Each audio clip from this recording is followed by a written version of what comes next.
Hi, this is Dennis at Rydell, and today we're going over how often you're supposed to do a fuel induction flush and why we do it. Through the years, our fuel has been changing to be better and better and better. We're adding detergents to our fuels so that way they clean the engines as they run. But even with the detergents, there's still going to be a carbon buildup on the pistons and valves, which can actually sludge up your engine and cause it so it's not running as it should. If your vehicle has direct injection, it's actually spraying it directly into the cylinders, and that's actually cleaning the cylinders but not the backs of the valves, where buildup can happen as well.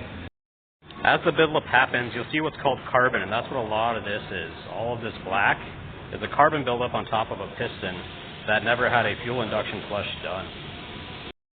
At Rydell's, we recommend doing this fuel induction flush every year or two, or 12 to 15,000 miles, just to make sure your system stays clean. A couple different steps to this system. We actually spray this into your engine. We add this to your fuel, and then we clean your throttle body at the same time.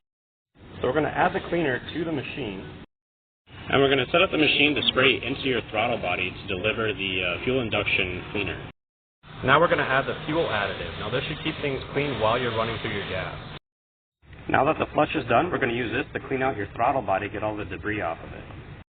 And that is a fuel induction flush at Rydell's. Thank you for watching today.